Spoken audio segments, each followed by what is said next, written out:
এইটুকুই জানানোর জন্য এসেছি যে দিদির পাশে থাকুন, দিদির হাতকে শক্ত করুন, তৃণমূল কংগ্রেসের সংগঠনকে শক্ত করতে হবে।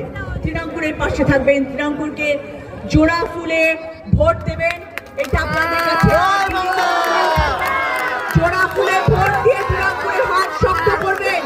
আমি কথা দিয়ে যাচ্ছি, আমি তৃণাঙ্কুরকে যতটুকু চিনি, ও আমার মায়ের পেটের ভাই না হতে পারে, কিন্তু তৃণাঙ্কুর কিন্তু আমার ভাই।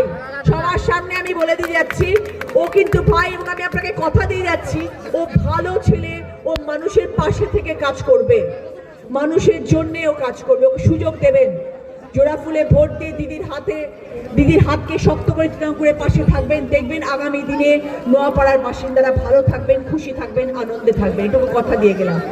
আর আজকে আমরা বিকাশবাবু, শ্রদ্ধেয় বিকাশবাবুর কথাও আমরা আজকে অনেক শ্রদ্ধা সহকারে আজকে আমরা এখানে বলছি। উনি আজকে আমাদের মধ্যে নেই, কিন্তু উনি কিন্তু নোয়াপাড়াতে তৃণমূলের সংগঠনকে জড়ো করেছিলেন, একদম সারা জেলা জুড়ে পুরো নোয়াপাড়াটা চিনেছে মানুষ, তৃণমূল কংগ্রেস চিনেছেই হচ্ছে বিকাশ বসু মহাশয়ের হাত দিয়ে। উনি আজকে আমাদের মধ্যে নেই, ওনাকে আমরা শ্রদ্ধা জ্ঞাপন করছি এবং ওনাকে আমরা করজোড়ে প্রণাম জানাচ্ছি। ধন্যবাদ দাদাকে আমাদের।